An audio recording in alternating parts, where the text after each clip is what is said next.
du président nuyu naa la. merci Koso ñu ngi lay fay di nuyu waa Sen TV yëpp ci liggéey bu am solo bi ngeen def ci course. ci liggéey bu am solo bi ñu def ci course tey ñuy dawal suñu première journée àndanteeg le nouveau président docteur Bassirou Fall tey nga gis amateur yeeg turfistes yi namoon nañ ñi ngi doon xaar journée bi tey président Omar Ba tey lan nga mën a wax ci loolu en tant que le premier vice. donc Koso man je suis le deuxième vice président donc tey ñu dawal première journée comme ni nga ko waxee tuddee ko feu président Pape Alassane Diop.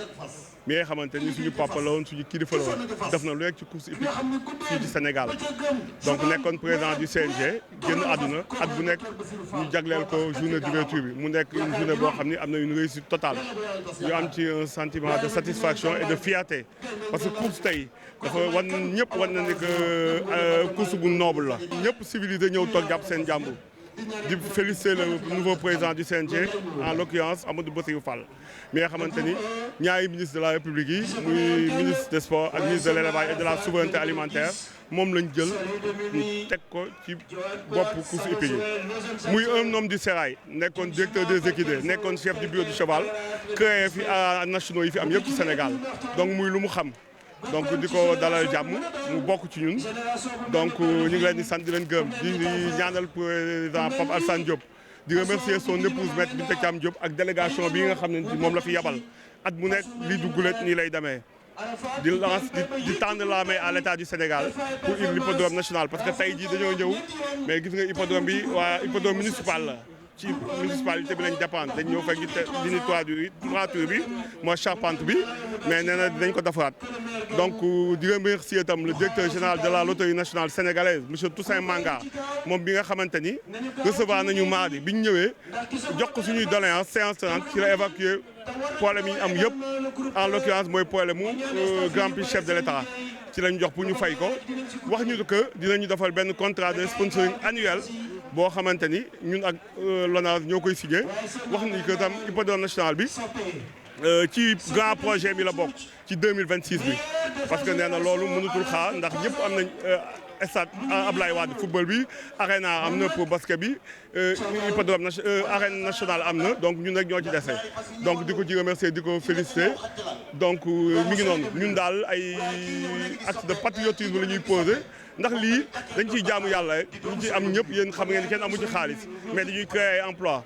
parce que du ma taay di ko wax benn fas gis nga ñu ciy dund yëpp juróomi nit au minimum dinañ ci dund muy jockey bi entraîneur bi maréchal ferrant bi ledd bi sellier bi sans compter l'alimentation du cheval tey jii ñi nga gis ñu waaw ñëpp jockey yi am nañ 15% entraîneurs yi am nañ 20% donc muy une activité économique boo xam dañ ko war a rentabiliser jox ko mu àgg dimension bi mu war a àgg.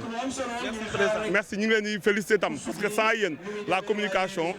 du course kenn mënu ko promouvoir sans boole woo ci communication mooy lépp yéen a ngi vulgariser course yéen a ngi ciy dox jéego yu am solo pour course mën a jëm kanam moo tax nañu bokk ndey nañu bokk baay ñun ñëpp xam ne ñoo bokk bëgg-bëgg tey jii wane nañ ñëpp a ngi ñëw toog seetaan